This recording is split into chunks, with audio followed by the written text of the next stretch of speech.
Dog. Glasses Malone, what's happening today? A little earlier than normal. A little A earlier little than bit. normal. Call this the appetizer. That brunch. The brunch About table. brunch. The brunch table. Oof. The brunch table. I really don't believe in brunch like that. But today this is the brunch table. I agree. Brunch and birthdays are not my thing. I understand why. I got my boy Six back. Six, what's the deal? What's the word? What's going on, man? What's that, man? Good to have you Happy back. Monday, man. Likewise. So I had to be early today because I got to do something for Dog Snoop. So I had to start a little earlier so I can get out of here a little earlier than normal. Respect. We got to be available when the legends need you. The Lord knows the day you need them. Yeah, for real. I was waiting on Trap because this is the last day I'm going to entertain this ridiculous conversation. The trilogy. Ridiculous. The trilogy is upon us. God.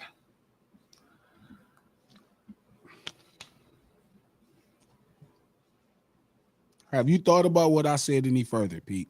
He's shaking his head already, bro. You been pondering on it all weekend? Yeah, it would require the complete and utter suspension of time and rational thought to be true. I sat down I had a conversation with probably 6 of these producers. Doesn't matter. And they all agreed with me. You called one when I was still here last week. Yeah. I called Cat because I had to make sure I wasn't tripping because Pete has my mind. See, when Pete disagrees with me, which is 3 out of 10 times, I have to listen. So then I'm like, am I losing this? So I called. You're one of the few. Huh? You're one of the very few that feels that way. What? When you disagree, they don't give it credence? At best, no. At worst, I just get blocked. Well, I'm okay with you disagreeing with me because you're a fact-based type of person. So I had to call and do some research over the weekend. I had to call 5 or 6 different producers. I had to be like, hey, man, am I losing my mind? Like, I know I came out. I know I thought about this and I didn't concede with anybody, but I did enough homework to feel comfortable in the work. So last time Six was here, once we hopped off, it dampened my spirit. So I called Battle Cat. I'm like, Cat, am I losing my mind, man? When I say it's fair to say that people emulate your sound and make it the West Coast sound, and he said yes. I'm like, well, we had this conversation back and forth about different things that inspired him to make music. He was explaining to us, Dre taught him how to program time syncs and stood over him, to make sure he got it. And it was a really dope conversation to have with Battle Cat that landed to that because I never realized how instrumental Dre was in Battle Cat's career. I didn't know that, so that was dope. You're gonna have to get a call recorder app and just put these out as episodes.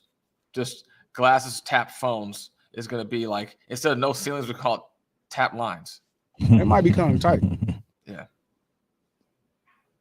So by the end of the conversation, so I said, is it fair to say that there is no West Coast sound? He said, no, you're right. He said, no, it's not. And I said, I thought I was losing my mind. No Ceilings Live, the lunch hour, every Monday, Wednesday, and Friday right here, Digital Soapbox. Click that thumbs up button. Yeah, man. Hit y'all, the like button. People act like y'all don't be clicking the thumbs up button. If you on YouTube, click the thumbs up button.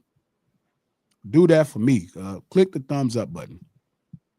If you're on Twitter, retweet it. Like it, retweet it. If you're on Facebook, share the post. Like it and share the post. If you're on YouTube, click the thumbs up button, please. I'll make my moderators work too hard. We do this stream to support the No Ceilings podcast. New episode dropping tomorrow with my homie Jobs, Big Brother Steel. And they was all on my head about gangbanging as usual, trying to make me feel like I'm crazy. That's the standard. Glasses is crazy. I never realized how many people think I'm crazy for these basic ideas, but they did. It's a new episode dropping tomorrow. Conversations where everybody attacks glasses. You can listen to it on Apple Podcasts, iHeart Podcasts, or anywhere you get your podcast from. No Ceilings Podcast, executive produced by Charlamagne the God, the Black Effect Podcast Network, and iHeart. And I will shout out to the whole lunch table or the brunch table because we're early. Mark II, Joey Westside, Jeremiah, Derek, Cornelius, Ali, Squish, what's the deal? Thank you for moderating. Same for Joey. Tree, what's the deal? Cornelius, Jeremy, what's happening? Sean, Banner, what's go? Yato, what's the deal?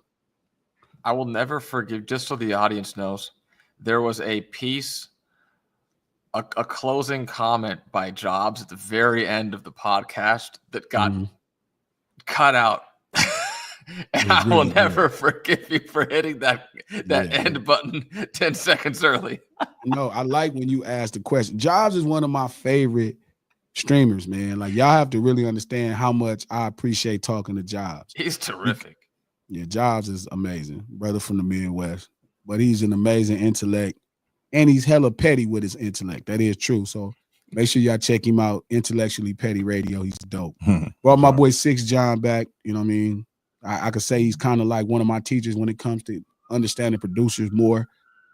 A dope artist, always been doing his thing before I even thought I was going to do it. You know what I mean? He knew more about this thing. So right now, I think we really go back and forth with ideas. And when he around the way, he stopped by. You know what I mean? It's family. That's how family work. Yeah, for sure. So I'm a resident now. I'm resident. Resident No Ceilings guy. There you go. Sure. Finally, we got 3 guys. Which Trap, who knows? Still, the guy who was supposed to start, he never shows up. So we cool. It's all good. Gone.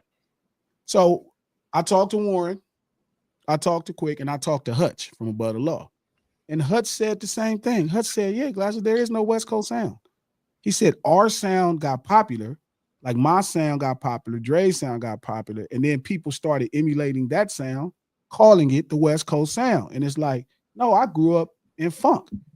Hutch from Above the Law. So if you don't know who Above the Law is, they made one of the most important West Coast songs in history. One of my favorite for sure, if nothing else, Black Superman. And Hutch rotation. Code 187 is Code 87 is a fantastic producer. And he was saying, you know, he's related to Willie Hutch.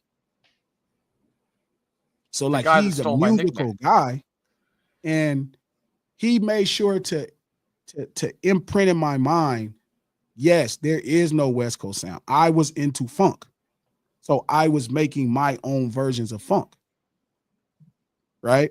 And he said one of the most important things is the best things happen when you create in those moments, taking those moments and creating.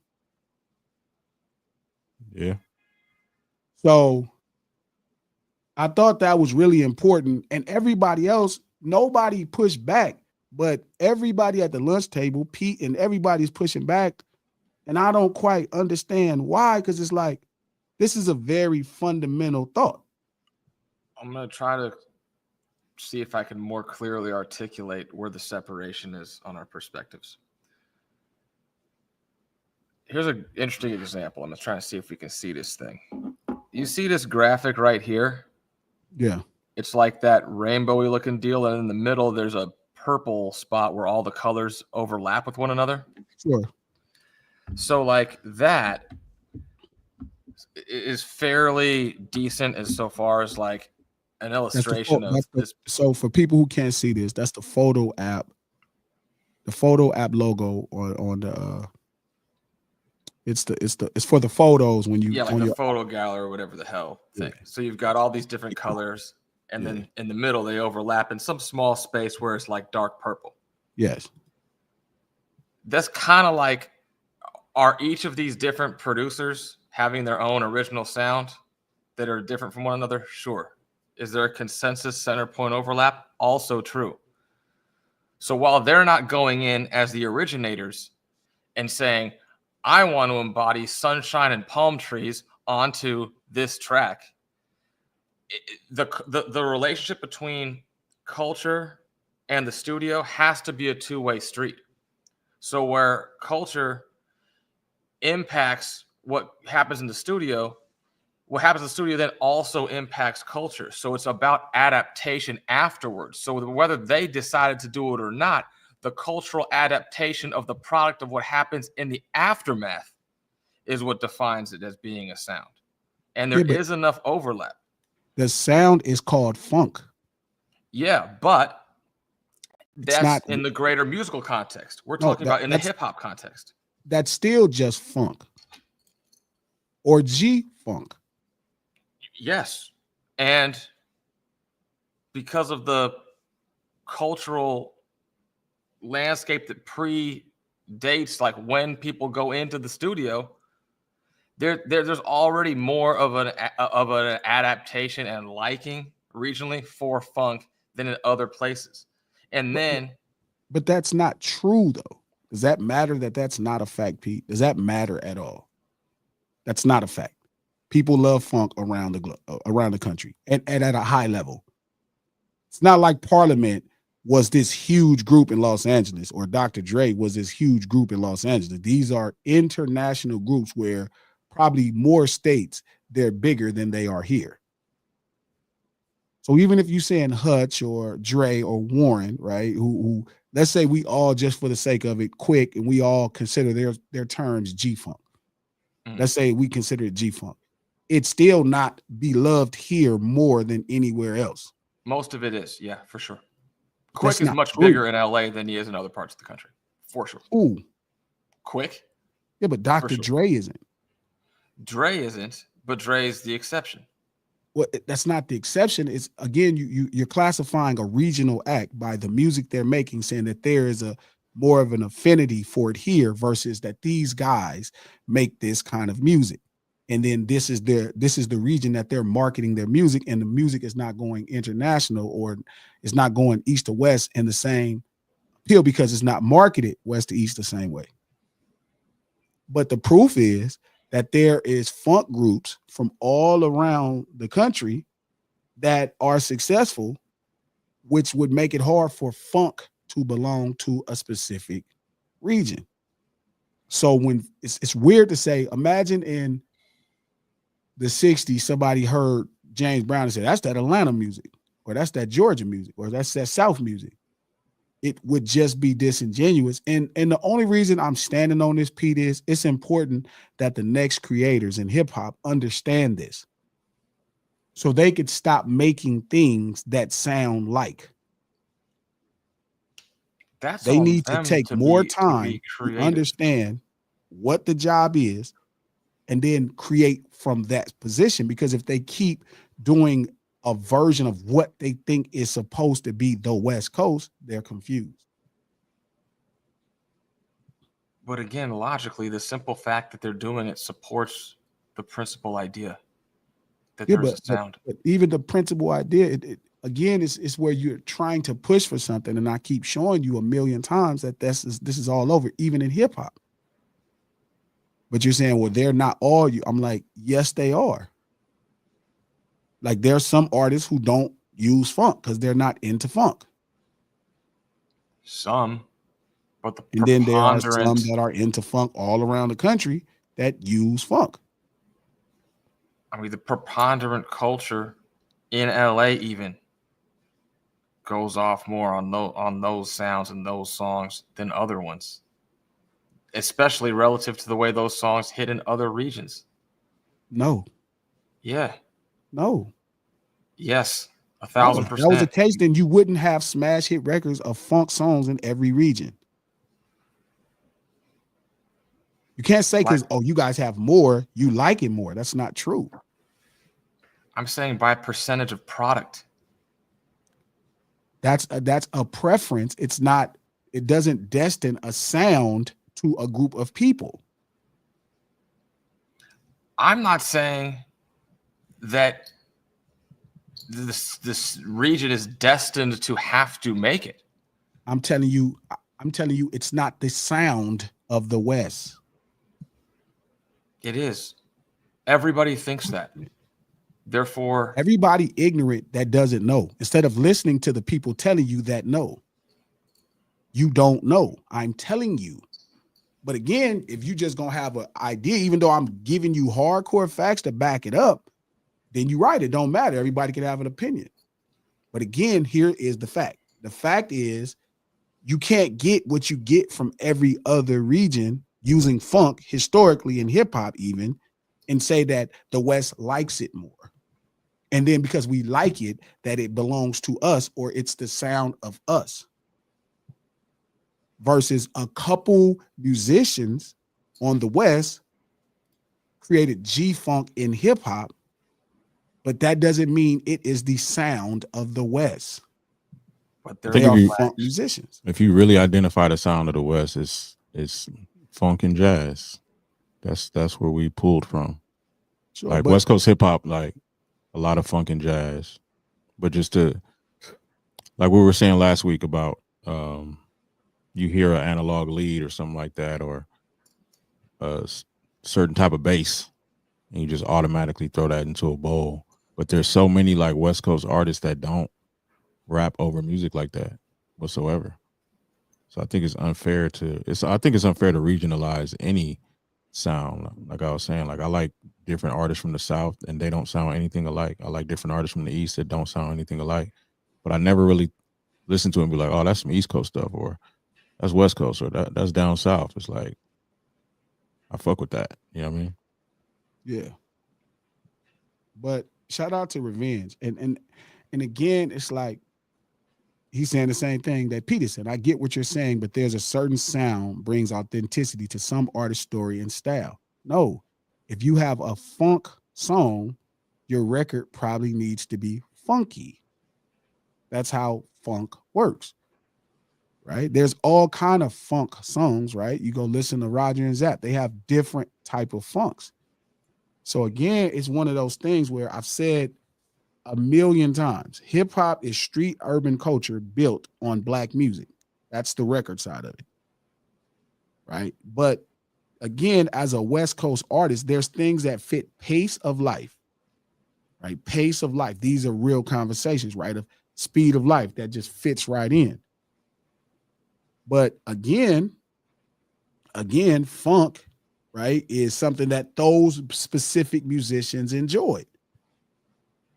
That's why they kind of went about making funk. That doesn't mean the sound belongs to us. And again, this is the issue that hip hop is suffering from, because people keep trying to minimize it into the concept of a sound. Oh, this is the sound. It's not. Yeah. Shout out to DJ Biggs. Much love, brother. Thank you for being here. We definitely not talking about Black culture. Black culture is really a completely different thing. Listen, I get what Peter's saying. It's a way that people who have no idea what's going on, a way to identify it. And not to say Pete, who's into hip hop and music in general, he knows some stuff. But obviously the depth of what I'm talking about, he's not thinking about it all the time. And I'm telling him, based off of obvious studies, this is the fact. The fact is, Hutch is a son of funk musicians, right? Some of these people not even from California. But I realize funk, right? If James Brown is the father of funk, or the respected founder of funk, right? That's a Georgia act. Again, Parliament, right? Funkadelic, rather. George Clinton is from New Jersey. Bootsy is from the Ohio. Motown, right? Who had the Funk Brothers in the 60s and the 70s, right? They're from Detroit. They're from Michigan. Mm-hmm. And so when people say, hey, because I recognize G thing, right? Because even if you, let's say you use Dr. Dre and Dr. Dre's album, Dr. Dre don't have a lot of G-Funk songs. This is the crazy part. Like if you listen to The Chronic, there's more break beats than G-Funk songs on that. If you listen to NWA, there's more break beats on that whole thing. Anything that he's rapping on, if you listen to 2001, right, there's only probably one funk song on there, right, which is Let's Get High. All these niggas and all these hoes in here, somebody. That's the only really G-Funk song. So if you even go through his catalog, right, even to Compton album, he doesn't have a lot of funk songs. What were the again, because the one that you enjoy or that's popular is the confusion. Yeah, but that's what I'm talking about insofar as adaptation. and it being a two-way street between the culture and the music. But I agree. What were the big hit songs off the Chronic? Two things. G-Thang, Dre Day, Bitches Ain't Shit. And that. And Let Me Ride. Or yes. Let Me Ride. Those were kind of like the G-Funk ones, right? Sure. Okay. But you're saying that as if funk is not celebrated. Nigga, every fucking funk song is a smash. Because funk is a smash. That doesn't define the sound of the West. That's disingenuous, Pete. Oh, these are the hits. So this is what I know. This makes the artist. That's like saying an artist that got 10 songs on the album that's jazz songs and 3 funk songs. Like, well, he's a funk artist. No, he's not. Just because that's all you know. I'm not saying that about the artist. I'm telling you about the art itself. I'm talking about even the album. That's fine. I'm trying to keep this as far away from like the nuts and bolts of like each individual song as possible, and keeping it more towards the greater relationship between like musical output product and the relationship with the fan base regionally. Yeah, but the fan base does not get to classify music. They are ignorant. They're just fans. But that's what's happening in this scenario. And that's why I'm trying to stop you from being the, like, not you specifically, but that's why I'm trying to stop people from being the ignorant person in the conversation. Yeah, I'm trying to inject knowledge into it. There's a moment in like every artist. I'm sure G, you went through this before. I've gone through it. But like, if you're playing, you in the studio, you playing your music for a bunch of people. Mm-hmm. Some people aren't musicians; they're just a listener. You know what I mean? Some of the most important people is just a consumer. Sometimes people feel like they have to identify it as something or classify it as something just to have a response to it. Oh, this sounds like a Snoop Dogg song. Sure. Like, instead of just saying, "Oh, I like this," you know what I mean? Sure. Like this kind of has some correlation. It just feels like that a little bit, where you have to classify it as something, or you feel like you have to classify it as something, whereas you could just say you like it. Like, you don't got to put it in a box. Yeah. I played stuff for people before, and like I said, it's just a regular consumer. Oh, this sounds like something that so and so would, and it really doesn't sound anything like that. I'm like, oh, okay. But it's like, you could just say you like it or you don't like it. You don't have to try to put it in a box. Mm-hmm. I agree, 1,000%. Even if you want to put it in a box, there's a title for the box. It's called funk, or in this particular case, G-Funk. Mm. But to lazily and loosely keep reference it, the main point of this conversation is, shout out to G-Stat. And go ahead. I think where some of this like relationship I'm starting to talk about, and between musical product and fan, and then span of time, is that as you get a generation further or newer, now you have people who, like in LA, and I don't know the guy personally, I don't know his thoughts, I don't know anything about the guy, I've never met him, but I'm just using him arbitrarily, like a YG generation type of guy. So like you were saying, you came up, hip hop you didn't predate hip hop, like as Steel and Jobs. Sure, right? Sure. Yeah, they were born. Yeah.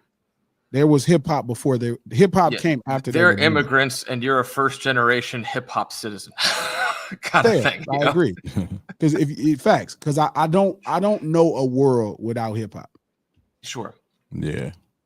So as you have a popular adaptation of a particular portion of the sound of a catalog of a group of artists, now the next generation, that's what they like, that's what they identify with, so they make that, or stuff that's closer to that than other things. Yeah, but to make it right, you have to understand what's being made, right? So if you are emulating Dr. Dre, you're missing what Dr. Dre was doing. Sure, it not really the same. I don't think that really is here nor there. Well, again, it's because you're saying the next generation of people who grew up thought that this was the sound of the West Coast because this is how they discover funk. Right? That's what you're saying in a nutshell, right? Yeah, because the sound doesn't. They didn't come up with a bunch of breakbeat sounds. But again, even that, if they listened to the Chronic, they wouldn't have heard a bunch of Dr. Dre G-Funk songs. Yeah, well, like let's take like the DJ Quick conversation. That sound starts, and it's the most popular sound in Compton. You were saying at the time, right? Sure. And that influenced what Dre was making. Fair. Right. And to a degree, sounds to me conversationally like Dre had some influence on what Battle Cat was making.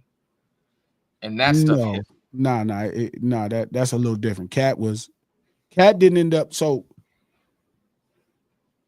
okay. What happened was Quick unlocked something in Southern California, right? Where he realized, you know what? Hey, you know what? I can do this. Well, he didn't necessarily. Well, Too Short theoretically unlocked what we talking about as far as funk in injecting it into hip hop.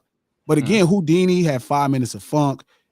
EPMD had funk records on hip hop. But as far as West Coast artists go, mind you, I just named 2 artists that had huge funk records before West Coast artists did. So they realized, hey, people on the West, they're really enjoying when we interject funk into our hip hop, right? So then Short realized, you know, I'm gonna confirm with Short. Shout out to Short. I'm gonna confirm with him, and he's a producer. Most people don't know this, but I would imagine he saw the reaction that 5 minutes of funk and early EPMD was getting, and then he started to move into funk. As far as interjecting it into hip hop. Sure. I think maybe some of the difference here is that New York had a menu of hits that associated hip hop and New York, you know, such that it had its own identity was in place within the hip hop, you know, sphere. There were some hit songs that came out of the West Coast, but the big trans-regional like mega bombs, those started being the funk ones. So that kind of gave the identity to the city, and they embraced it because it's like, well, this is what got us on. Yeah, but again, us enjoying music doesn't mean we claim the music as ours or as a representation versus the song, which is where you actually get why it's West Coast. Because again, like I said the last time, if you play G Thing, you don't think, if you play the G Thing instrumental, you don't think it's the West Coast. You don't think that. Because you would have, if that was the case, you'd have heard Leon Haywood and thought that was the West Coast. When you heard I Want to Do Something Freaky to You. When you hear Regulate, if you play the instrumental, you don't think that's the West Coast. It's not until you build more street urban culture on top of those platforms that you can actually say, okay, those guys are from the West. Yeah, but the way that that's being built is what defines. But hence why I'm saying the artist brings the regionality to it, if that's a word, the regionality to it, the street urban culture to it, outside of the limited issues on the production. That's why I keep saying hip hop is street urban culture built on Black music. When you say the artist, do you mean the rapper or do you mean the guy making that older song into a newer song? Even if, again, Dr. Dre, if you play G Thing, you don't know that's a West Coast song until you hear the words. You wouldn't think that. But one of the biggest songs from West Coast hip hop history is an R&B song, right? Between the Sheets. Right? That's Today Is a Good Day. right? Uh Another huge song from the West Coast, right, is a Stevie Wonder song, right? Pastime Paradise. Coolio. R.I.P. Right. Coolio, man. So again, like you have to back up, and this is why I'm stressing this as a hip hop, as a person who makes the art, and what I want to put out to people, what I want people to put out to their friends, what I want people at the lunch table, what I want Six, what I want you is that you understand what I'm saying, so hip hop can come into prominence again. Because without it, if you keep doing the diet version of a diet soda, it's just a bad product. And that's what's I going agree. on. We have a lot of bad products, or what you have a concept of regional products, Yeah, because the music is not the music. I agree 1,000%, like completely. But that's why the first thing you have to strip off the conversation is West Coast sound. But that's wanting something to be that doesn't, that isn't. It's No, like you have to suspend reality. No, this is a fact. Again, until the artists get on top of the song, right? Again, let's just, if I play you just G thing instrumental, it doesn't sound like the West Coast. It doesn't sound like Sipping on Syrup or Shut Up by Trick Daddy. If you play a lot of those, they sound a lot more alike than like the first Big L album, and all those beats. It sound like the 15 songs is all the same song. Even conflating big band funk, right? Big band funk and all of these different genres. Yes, genres sound different. What was the name of that kind of? You know that like late 80s into early 90s New York sound. Jazz, like jazz. They call it boom bap. Okay, all right. But again, it's like,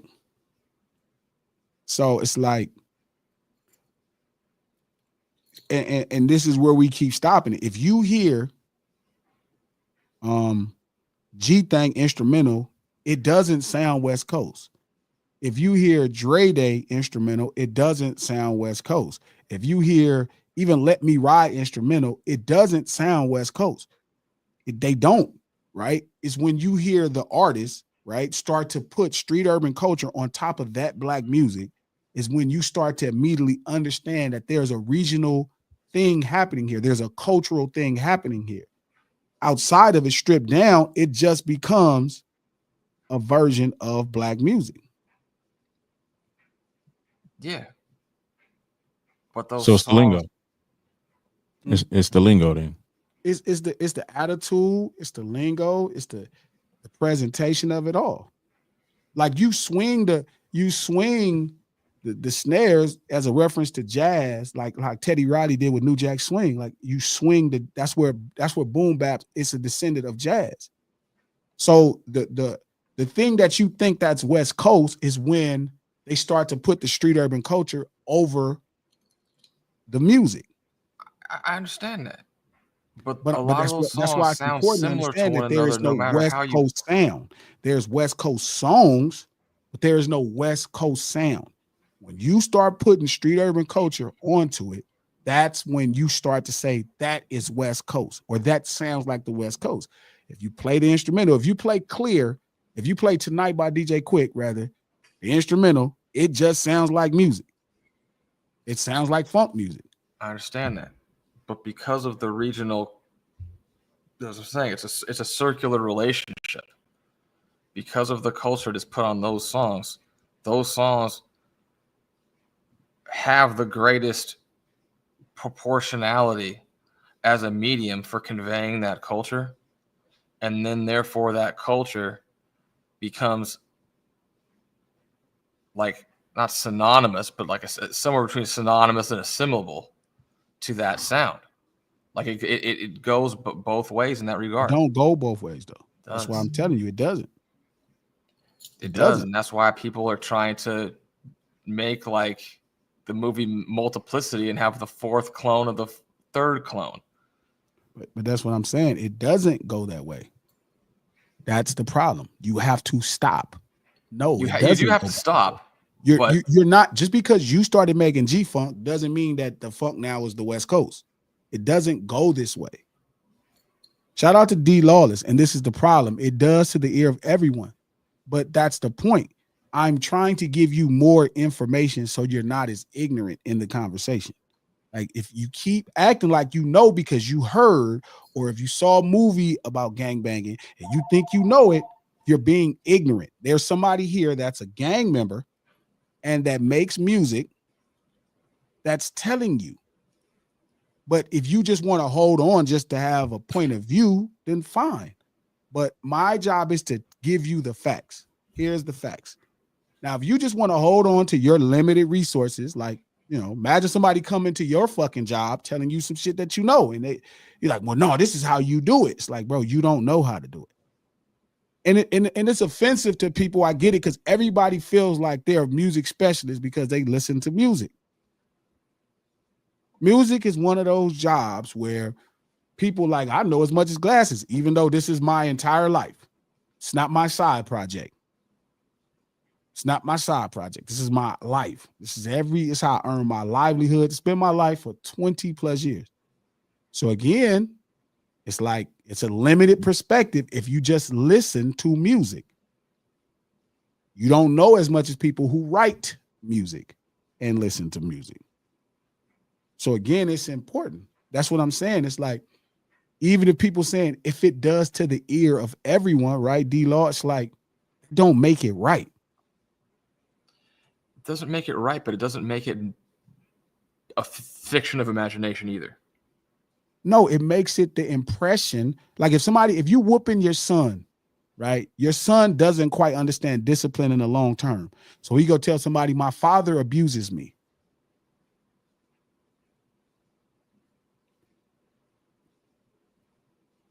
So it's like, it matters. You know what I'm saying? It matters, bro. It matters.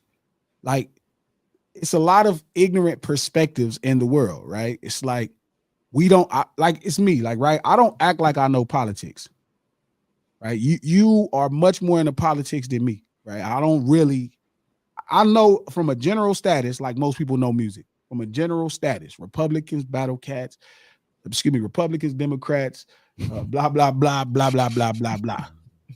Right, I know that, right? But again, imagine me arguing with you about something where you have more vested interest, like, right? It just wouldn't make sense. But that's the kind of time we're in today, where you're trying to teach somebody something and they don't get it.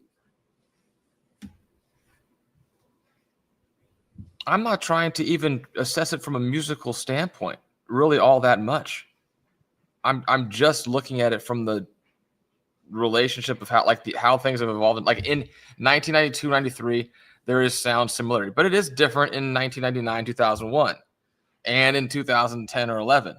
But there's a common thread, and there is some consolidation within the different time frames, and the way that the audience, both within the region and outside of the region, have digested it.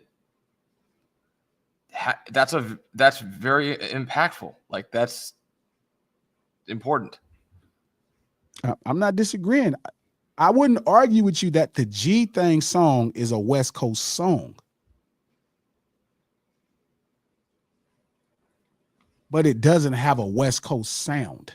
It's like almost a complete inversion. Like, we talk about like EPMD or De La Soul having, funk type songs out of New York. Sure. The pie slice of New York in that era that was doing that sound is almost like a complete inverse of the amount of songs that really blew up out of LA that deviated from that general kind of sound. That's what's crazy is, Pete, that's just not true. It just feels that way because we're here. Remember, Big had funk songs. Remember, Nas' first record is probably a funk song. If I Ruled the World is probably a funk song. Like, again, remember X-Clan had funk songs. Remember Public Enemy had funk songs. Remember Eric B. and Rakim had funk songs. Funk songs or career-defining songs. Career-defining like, funk songs. That's the most. That, like, when I think of him, that's the song. Big had career-defining funk songs. He did. I think he was more exceptional. Nas, If I Ruled the World, is a career-defining funk song. I don't think that defines his Houdini, career. 5 Minutes of Funk is career-defining funk song. It's built on funk. So again, it's a narrative happening because we have this limited perspective, right? It's like, imagine we lived in this community, right, Six, and we never saw anything outside of it. It's only been black people. There's no TV, and you like, there's no such thing as white people because you never saw one.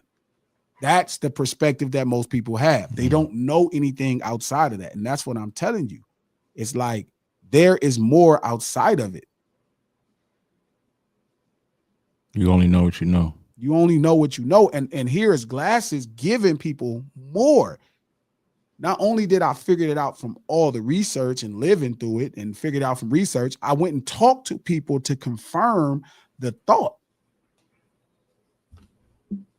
Like, they wasn't trying to make the West Coast sound. They went in there trying to make hip hop using funk. And then it's like, oh, well, Sure. now 10 years later, like, that's the West Coast sound. No, it's not. That's not. That's Dr. Dre or Battle Cat or them going in to use funk and make funk songs. Intent and result aren't always the same. You said who? Intent and result aren't always the same. Yeah, but even the intent and the result don't make it a West Coast sound. The result is that it's a West Coast sound. One, you're just wrong. This is what I'm saying. It is only that to people who don't know. And this is why people keep doing the same dumb shit. And this is where they're getting it wrong. That's why people keep emulating a sound. That's not what's happening.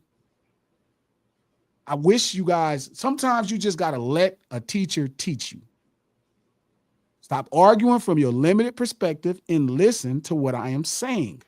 I'm about to text a producer. Yeah. No producer is going to tell you they were trying to make a West Coast sound. Because no producer is going to cop to the fact that they were trying to do something in a limited confine. That don't even matter. Sure. Of course they would. No way. I can't believe it. This is like the hardest thing in the world I had to teach. That's the most obvious thing. What the fuck? How am I going through this? Why am I going through this? It's like easy. It's a layup. And this producer's not from Shout LA. out to Lucky Lawrence. It's California. An easy way to settle the argument. To ask, when watching the movie Juice, do you recall any artist from the West Coast who had music in the film? I don't remember. That was pretty much from what I remember of that movie. It's been a long time. Was that sound you were just talking about? Say like, psh, psh, psh, psh, psh. That's like the whole movie. Yeah. Shout out to Revenge. It's not solely the West Coast sound, but it is the only region that uses the G-Funk sound. That's not true. That's not. We are not the only region. These exclusivity. It's not about exclusivity. It's just really a matter of proportion. We didn't start it. We didn't popularize it. Hutch, the person who even coined the term, is not the most popular sound and don't have the most popular records that's celebrated by it. Like, by that standard, Funktified is a G-Funk song.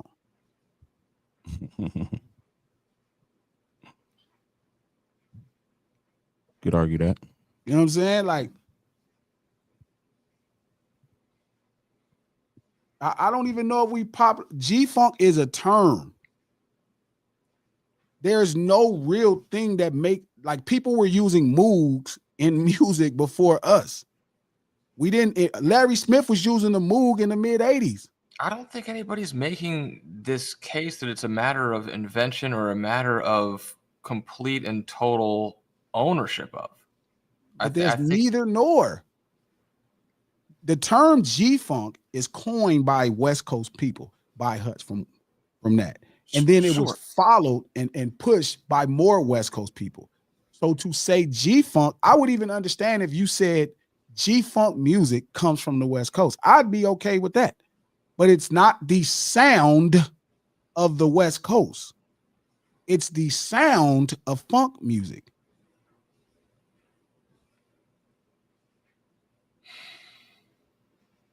Like mob music uses a move and they use funk, but the term is called mob. Somebody brought up Change the Game, Jay-Z. Did Quick do that? No, that's Rick. Oh, Rick did that. That's Rick Rock. So again, it's not the sound of the West. There is no sound of the West. There is the sound of Dr. Dre that he made at a time. There's a sound of Battle Cat that he made at a time. There's a sound of Quick that he was making at a time, but they don't make a West Coast sound. They make music and they're from the West Coast. But if you listen to Tonight by DJ Quick, the instrumental alone, it doesn't sound West Coast. Sounds like funk. Not until DJ Quick gets on the song and starts to actually add street urban culture on top of it does it become a West Coast song. That's not that difficult. It's not that difficult. So there is no sound. But because all the big acts that were adopted at all the highest rates by proportion relative to other places do share that common trait, Well, therefore it is associated with the region. The biggest Snoop song is probably not a funk song. The biggest Dre song is not a funk song. The biggest Ice Cube song is not a funk song. The biggest Quick song is probably not a funk song. The biggest Warren G song might be the only one that's could be considered G-Funk, and I don't quite know if that's actually a funk song. I mean, we could, the way they use it, because I wouldn't have thought I Keep Forgetting is a funk song. Yeah.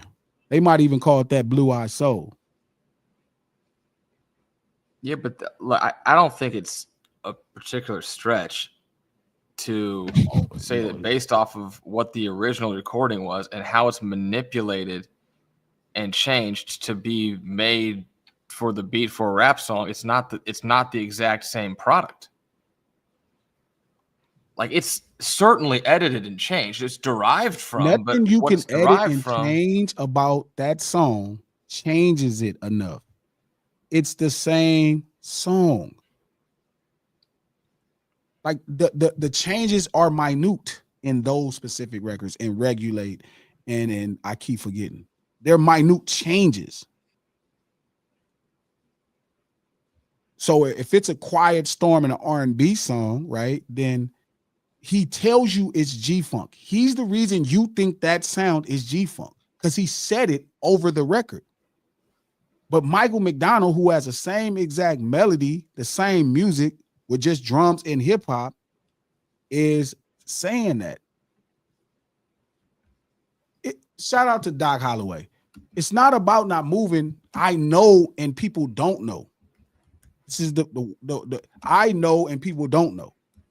It's just people have an idea and they're telling me their ideas, and I'm telling you, here's the fact.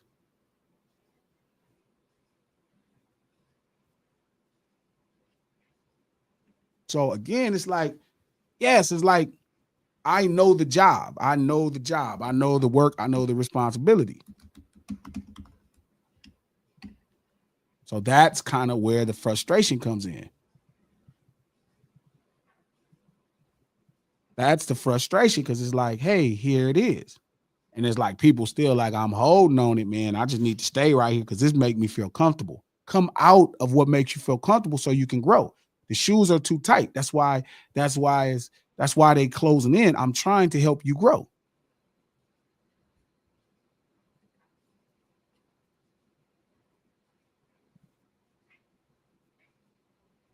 So again, it's just a weird thing. There is no West Coast sound. And the problem is people keep trying to make what they think is a West Coast sound, which is why West Coast hip hop is struggling. Mm-hmm. They're not doing what the predecessors that created their sound was doing. They're emulating an idea of what sounds West Coast versus taking music, you know, cooking with what you have on the table. I agree with that 1,000%. However, so if you cooked with R&B on the table, it could be a West Coast song, which is how you get Today Is a Good Day. But if you're trying to deeply emulate a song for purposes of it being marketable to, from, or by the West Coast, it sort of suggests the existence of a sound to, from, or by the West Coast. Otherwise, what are they trying to? God damn it, Pete. Fuck y'all keep saying this dumb ass. God damn, man. I'm not finna talk to y'all about no fucking music no more. It's fucking frustrating. All right, check this out. So I just text Butter. Fuck. I just text Butter from Pittsburgh. From Pittsburgh. One of the coldest producers. The reason I learned how to make beats is from Bud. Bow Down, 3 Card Molly. Been there, done that for Dre. Was signed to Dre. Sure. So I just posed a question to Bud. He said, I think people determine a sound based off of elements used. Like if you made some hot dogs and put Caribbean season on it, now they're Caribbean hot dogs. That's my point. So that's when you put the culture on it that makes it West Coast. Yeah. It's not the damn hot dog. And it's like you trying to get people to see it. They like, I just need to stay right here. It's comfortable and warm here, bro. Yes, being ignorant is cool, but Jesus Christ. Yeah. You gotta see past your own experience. And you know what? You're right. It's my job to take advantage. You're right. Shit. Fuck it. Whatever. Fuck it. Fuck it. Fuck it. Fuck it. Fuck it. Shit. Simple. Simple as hell. And I'm arguing with y'all about this shit. There is a sway. Gee. Caribbean tacos, anyone? Yeah. Fuck, man. Y'all killing me. Yeah, so I mean, I feel like in that reference to season is definitely the lyrics, the lingo. I gotta really like dive in and listen to some of these songs you mentioned, just instrumentals of them. Yeah. Because I don't know the last time I really like listened to the instrumentals, but man, I do this shit all the time, bro. I do it all the time. Yeah. I do this all the time. I already went down this deep dive before I came here and started presenting information. I already went, signed it, asked people, double back, ask 1,000 questions. You know what I'm saying? Same thing. Yeah. For sure. Pete, how you feeling, Pete? I feel the same. I'm just feel the same. You have to add. Shit.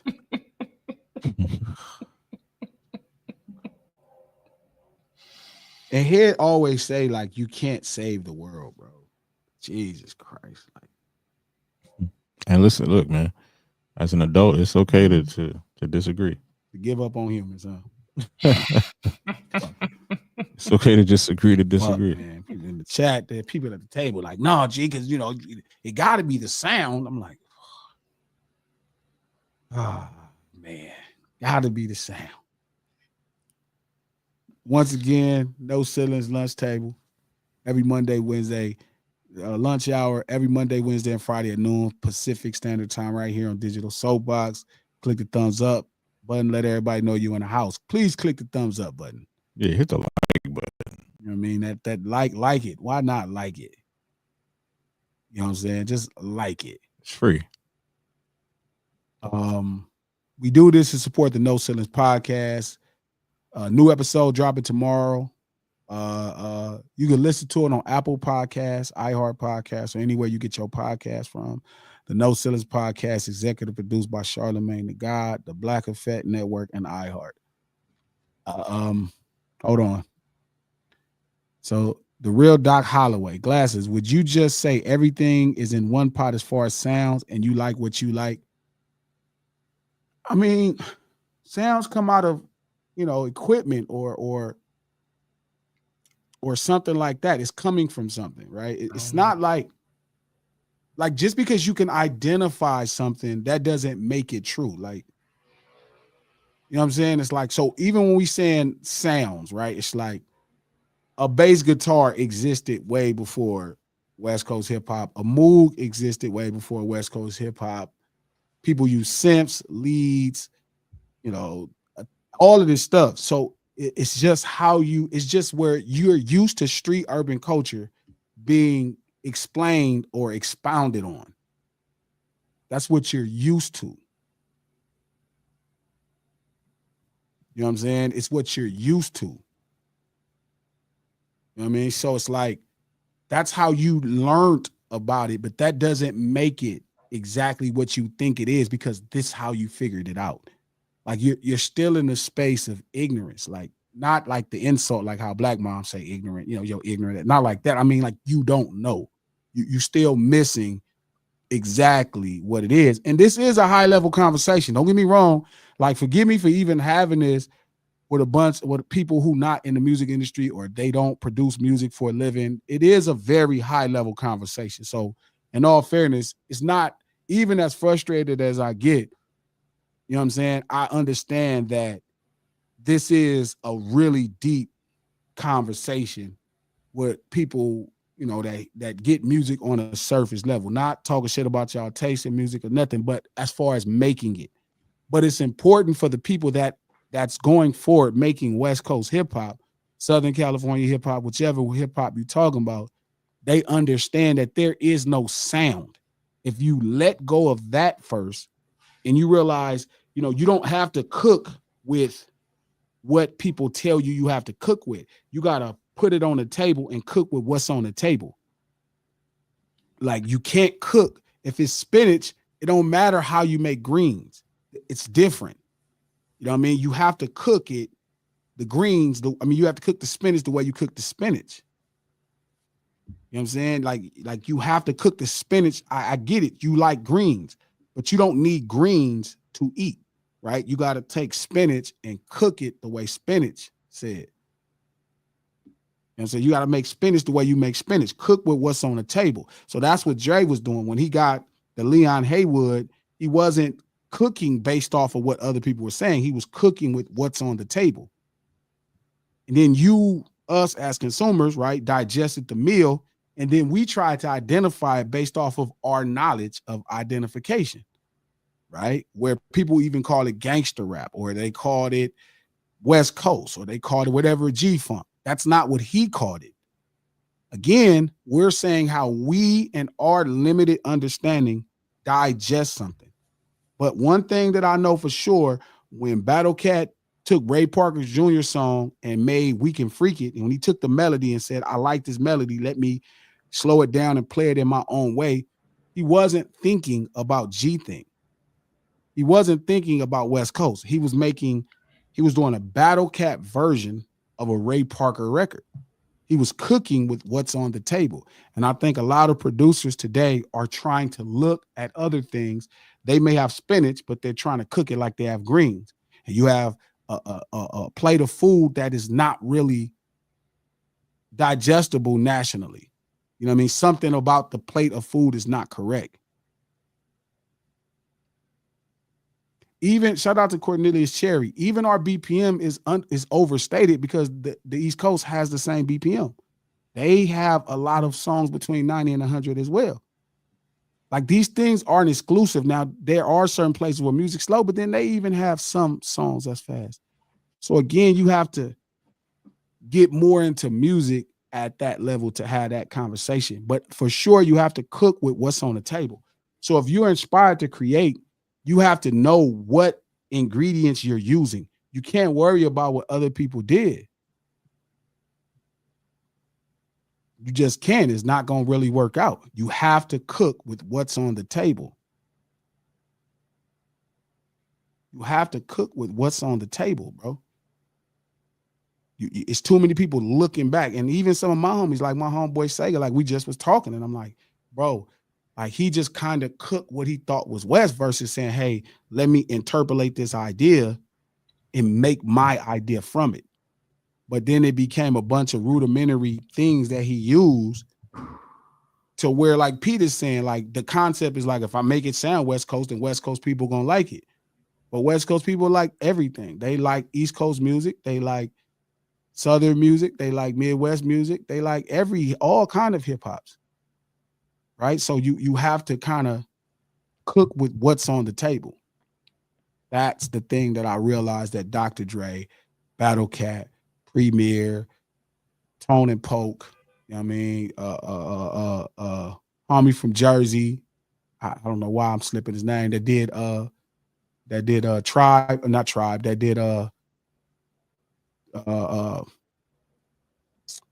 Queen Latifah shit. I got this nigga number. He be looking out for me. No, I'm talking about, cuz I did Queen Latifah shit. You down with OPP? Oh, why am I? That's disrespectful. You gotta cuss my ass out. Naughty by Nature. What's the nigga name?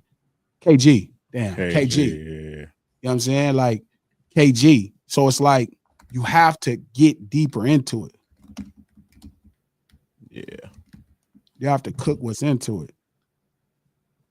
Shout out to Diamondback Photography. Thank you for the $2. I learned a lot from the last few podcasts. These are really important podcasts, bro, and they're hella educational. So it took me a lot of time to get here. It wasn't a simple journey. It took years and years. And if people hear it, it'll strip a lot of, you'll stop wasting time. You'll start really getting right to the meat of it. You'll cut right through the fat of it. So you gotta be mindful of that. Shout out to Will Cashgrove. Thank you for the $5, Playboy. Glasses, you and Dwayne B would agree, or Dwayne B would agree he's saying this before you. I'm sure he is. You know what I'm saying? That don't mean as a West Coast act, a hip-hop act, you go get some trap music, you know what I mean, and then just rap over it, because, again, music matters. So you have to care about the music. It's like if Luther Vandross just tried to make a funk song, he has to know what's going into the energy to deliver the energy. Mm-hmm. Yeah, I mean, like, it's the arts or originality. It's people trying to turn down the risk index on what they're doing. Ultimately, it's like, well, I can make a safe play here. It's like with movies. Every fucking movie now with a budget is a remake, and they all suck. Exactly. And that's a great point. And that's what's happening in hip hop. Hip hop is a bunch of people trying to remake something. And it's like, you don't know what went into that original ingredients. If you're not going to do the work, you're going to miss what's happening. Shout out to Revenge. So you're fighting a stereotype, so to speak, and you need everyone to have their own table. Just cook what's in your soul. Yes, that's the only chance hip hop has. That's it. Without it, it's cooked. Or you cook fried. So you just got to work on it. But we finna get up out of here. I got to go do some work, man. Pete, thank you. Six, thank you. I'm going to call you Pete. Quite a pleasure. Make sure y'all check out that episode dropping tomorrow. Go subscribe, man. Like the shit. Thumbs up. We out here. Yep. See you guys.